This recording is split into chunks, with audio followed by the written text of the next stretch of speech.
Before I donated my kidney to IFRA, I did not have an opinion on organ donation.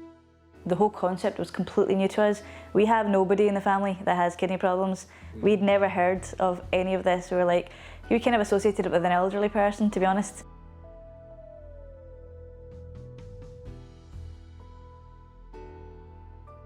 As a teacher, as somebody who was always interested about organs, I would always say it's a very good thing.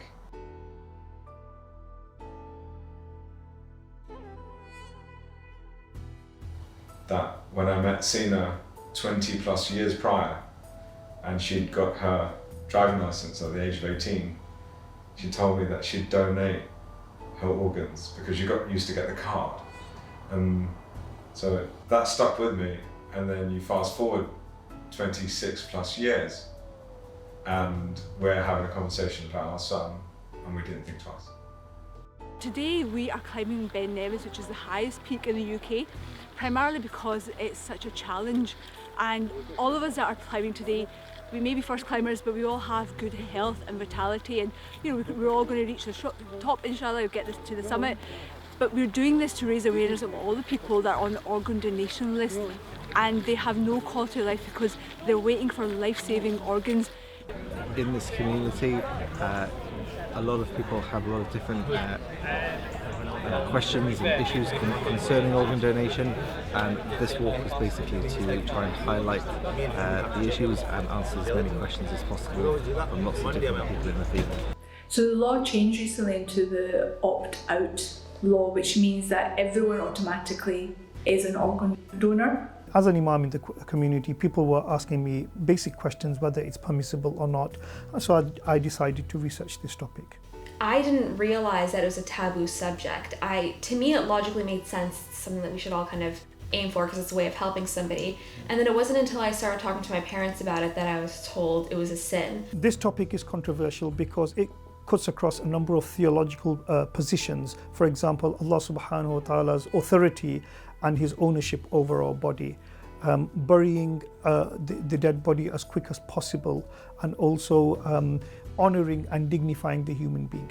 So I'm Rafaqat Rashid, and I'm by occupation a general practitioner. So I'm somebody who's had a quite immense interest in Islamic medical ethics for over 20 years now. There are a number of myths that do exist in the Muslim community regarding organ transplantation. You know, doctors, when they know that you're a donor, then what they'll do is they'll undergo processes where they'll quicken your death. So that is another myth that exists. That basically there's an issue of mafsada, so there's an issue of organs or there being a market for organs, and there's a sense of exploitation, people benefiting financially from this. We have a health system here that's more ethical than in other places in the world, which means that our rulings are going to be different here than they would be, say, in Pakistan. And that's really important to say that, because a lot of our scholars here, our local scholars, say that organ donation is permissible with the caveats, and that is within this health system where we're staying. So according to my research, organ transplantation is permissible, but with conditions. And one very important aspect of this that we talk about is the issue of what we call a dhurura, so the principle of necessity. We'd always planned to do Hajj together. It was one of our big, post-retirement things. But just out of the blue, I just said to Nasser, I said, do you know what it is? I think we should do Hajj now. We were in Mecca towards having done Umrah, going towards, obviously we were planning to go to Medina. This is after the Hajj. Nasser woke up in the morning, one morning we were in a really lovely hotel, really, really in pain. Abdominal pain, really extreme, he was screaming with pain. And a Pakistani doctor came and he saw him, took him checked him over. And we came back to England after a 8-10 hour flight. People were very shocked to see him, and you've seen the photos probably of him in my posters. He was so dark, his colour had changed totally, and he'd lost probably over the period of Hajj at least half a stone. When I got back on Monday, I phoned the doctor and said, look, we need an urgent appointment. He said, Nasser, you've got fluid on your liver's expanded, and you now need a transplant. My liver है ना वो बिल्कुल finish है. Anytime it will be failed, and you will die. I said, oh my God. We decided and we'll tell the doctor, okay, then go ahead. And after, I was lucky, after 1 week, I got the donation. Before the transplant, I was in the dunya, you know, do this business, do this building, do this property, like this. After the transplant, honestly, I completely changed.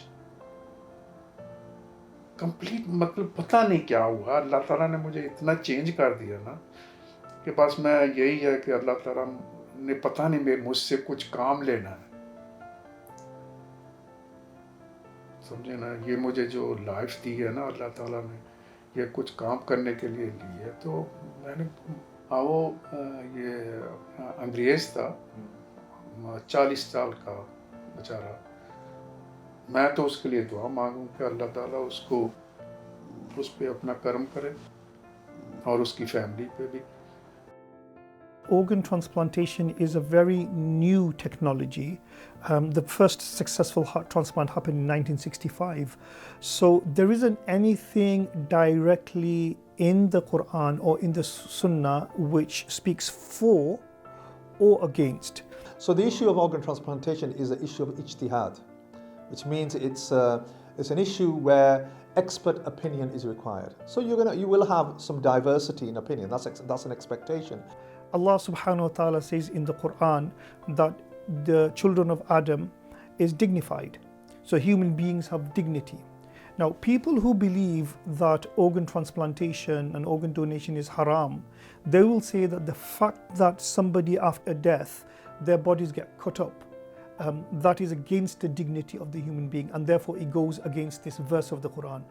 Whilst others who believe that organ transplantation is permissible, they will argue that if that one person who's dying, even after death, that person was to help somebody else, and somebody else lived, then this is sadaqah, this is charity, and therefore that is in line with the dignity of the human being, or line with the ayat. There's quite a bit of confusion about brain death, and is this proper death as we would see it from an Islamic perspective? In other words, in Islam, it's when the soul leaves the body. There is no cognition, there is no awareness, there is no wakefulness state.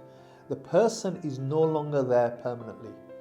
So if you were to take out an essential organ, it's as no different to putting the life support machine off. So in this sense, Muslim scholars are accepting the idea that you can retrieve an organ, an essential organ, for somebody who is brain dead, even if you were not to accept brain death as actual proper death. Some people believe that they will be resurrected organless in the Day of Judgment. Again, we don't really know what the nature of resurrection is. Is it the same body? Is it a different body? All we know is that Allah subhanahu wa ta'ala is going to resurrect us in our natural state. In our natural state basically means that in the state, even it comes in the hadith, the Prophet ﷺ says that men will also be resurrected uncircumcised in the natural state that they were born. Yeah, so there is a question about, can Muslims receive organs from non-Muslims? And the straightforward answer to that is, if organ transplantation is considered as permissible under certain conditions, then it doesn't really make a difference whether it's from a Muslim or non-Muslim. The reason why these questions arise in people's mind is because for some reason people think that kufr or disbelief can be transferred through one's organs.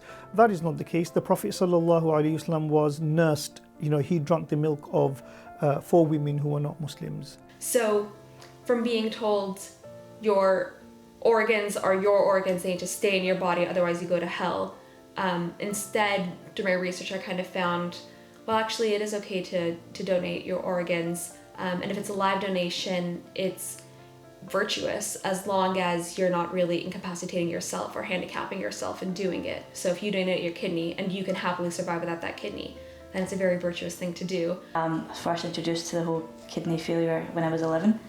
Yeah, so at that time I don't remember a huge amount of it because I was like extremely ill, because it was my kidneys had failed to the point where there was like no return. So at that point they pretty much said, come and say your goodbyes. So there was a lot more serious back then. When I made the choice to donate the kidney, it was really easy. It was, Ifra needs help. I don't need 2 kidneys. The doctors assured me I would be absolutely fine with 1 kidney, and it would help to save Ifra's life. We were told that I would always need another transplant, so that wasn't a surprise. However, it came quicker than we expected. So second transplant, so both my brothers actually came forward to be tested, but it was the hero of the family, this guy next to me right here, my younger brother, Deal. Mashallah. Like Ifra said, it was 2019 when she told me and my brother about it, and I think when she told us, both of us were like, how can we put ourselves forward? And then it was maybe about a month or so after that the hospital kind of phoned me and said that, okay, we kind of assessed both of you, and because you're in a job, you're married, you're more mature, they were like, we think you'll be a better match. I've fine. I don't think there's been any impact. There's obviously after the transplant, there's like a 12-week recovery period. So during then, I was kind of like quite weak and things that I had to watch what I was doing. But then I think after that, there's been no barrier, there's no risk. What we said is there shouldn't be any change to your day-to-day life after giving a kidney. The only risk is during the actual operation. So over the 18 years since the operation, within 6 weeks I was back at work and I felt fine. Since then my health has been very good, the grace of God, and I've had 2 children and I've been healthy. I'm still playing football, I'm still playing badminton, and I think there's been no overall effect in my life at all, other than it's been great to see Ifra grow up as well in that time.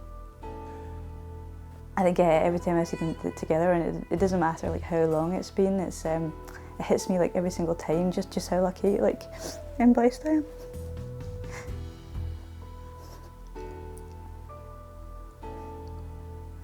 Yeah, like I know like if it wasn't for them, like I don't know, like I hate to think how long I'd be waiting.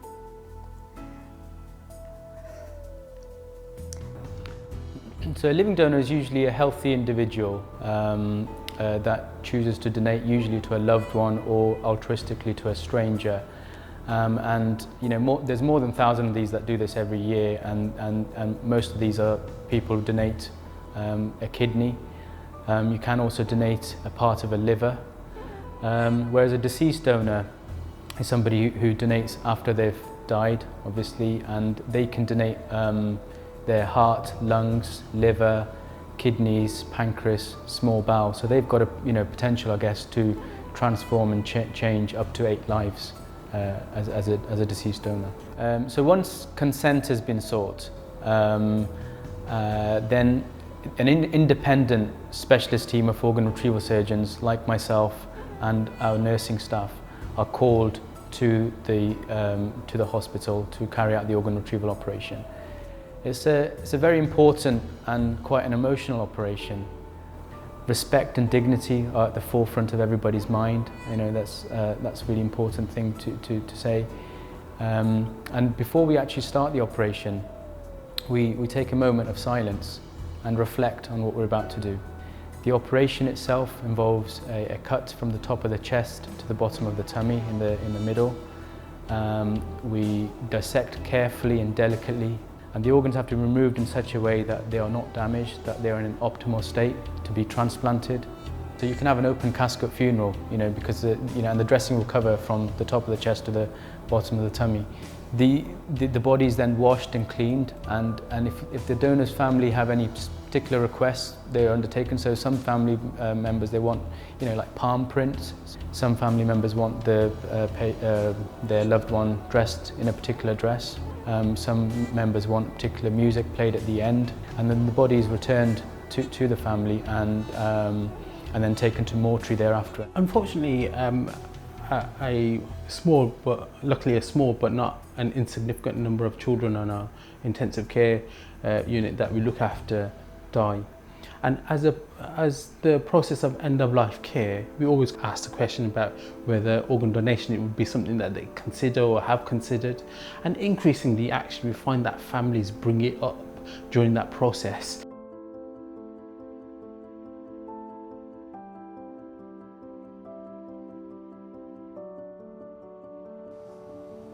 So it was a pretty normal Sunday. Late in November, Christmas was coming up, the nights were colder, and Sina went to do what normally most people do, which is she went to the supermarket. I had Ari, Asha and Isla with me. Ari had asked me if he could have a yogurt with his sisters, so I took him downstairs. He also asked me if he could watch Peppa Pig. I went upstairs.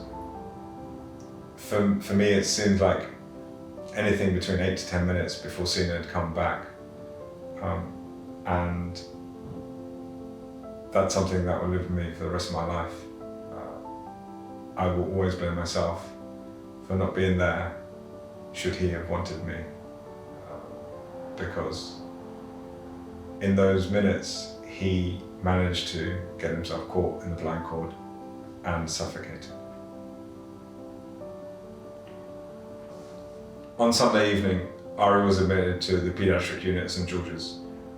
He was put on life support, and there was no indication that Ari would not survive. Everyone from the medical team, be it nurses or doctors, done everything they could to try and bring Ari back to us. It was completely random. I caveated it with, he's going to be okay though, but if it comes to that point, and that's when I asked Jay, so would you consider donating his organs? And obviously Jay said, he said yes, and that was the only bit of conversation we had. But straight away I said, but he'll be fine, he'll come home and we'll do what we need to do and care for him however we need to care for him. And it was me, Sina, the consultant and a nurse, and they said and explained that the swelling on Ari's brain had got worse, and over the next 72 hours his organs would deteriorate and effectively Ari would pass. I think it was that point that Sina then said, save Ari's organs and help him save others' lives. I don't know if it's the right words to say, but I get joy from the fact that he has been able to save 2 other children, and they are alive and have had normal lives, pretty normal lives, because of him. It was actually on the day of Ari's funeral, we got the update that he was able to donate his heart, and that went to a girl who was I think about 5 at the time. And then his other organs, his liver, his pancreas, his stomach, his bowel, all went to another little boy who was about the same age as Ari. The boy that received 5 of Ari's organs was the first time ever in the UK that someone so young had received organs from one donor. But you imagine how poorly that child would have been to have needed that many organs. And for the fact that he is still alive and probably of the same age as Ari now, is phenomenal. Ari said one thing to his grandma the week before he died. He said that he wanted his mum and dad to be proud of him. And if I think about those words that he shared with his gran and think about Ari's legacy, I'm truly proud that of what Ari's done and what he's done for others. I always said it was never my gift to give, it was always Ari's gift to give others. And he's given the ultimate gift. Like, I am as humble as I can be with respect to anything that he's achieved in his life, because I've achieved nothing compared to what he has. So in that way, I'm truly proud of Ari. And I love talking about him because I can talk about him in the text of joy and happiness rather than sadness of our loss. And that's important. We celebrate his life every day, and that will never stop. We're here today really climbing up to Ben Nevis to raise awareness about organ donation, something I'm passionate about, and BIMA is as well. We've been working on this for over 5 years. This is one of our campaigns, and to highlight that there is a disparity between the different ethnic minorities and religious groups regarding awareness of organ donation, and also difference in donation. The reason promoting organ donation is important to me is because I see patients on both sides of the divide. So I see patients on dialysis waiting for a transplant, and then I also see the change or how quickly their life improves immediately after transplant. And I just wish we can give as many people waiting for a transplant that opportunity to have a better quality of life, to be able to live longer, not to be ruled by dialysis, to have freedom to travel, freedom to eat and drink what they like. And I'm also quite concerned about the waiting time, because ethnic minorities actually have to wait longer on the waiting list because of the difference in the blood group and the tissue type compared to a majority of the donors in the UK who are of Caucasian origin. And actually some patients just die on the waiting list waiting for an organ to come up. My name is Dr. Amr Hamid. I'm a cardiology consultant. I'm also one of the founding member of BIMA, British Islamic Medical Association, as well as senior advisor for ethic team and team member for organ donation, which is what we are here today. We noticed that black minority ethnic group are low on the organ donation register, and there's a lot of people waiting for that, and unnecessarily delay, and sometimes and inevitably people might die because of that. So please consider that. If you are from black minority ethnic group, consider donating your organs. If you are got worried about any organ, you can specialize, put that I want to donate this or that only. You have the freedom. And even when if you die and if things change, if your family want to revisit that decision, your family can change that. So rest assured, if you want to put your name now, later on, if the family decided otherwise, they can do so. There's no obligation for that.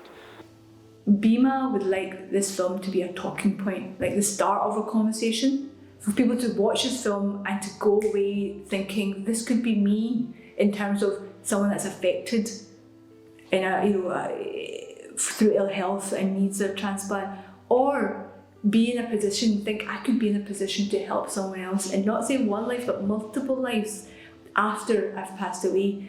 We want this film to be a talking point, to just spur that discussion, for people to watch it, to go away more informed, to go home, to talk to families and friends, and just to ignite discussions about organ donation, so we can get rid of the taboo that clouds this subject, some of the barriers. We need to overcome some of these barriers, and that will only happen when we start discussing it around with our family and friends.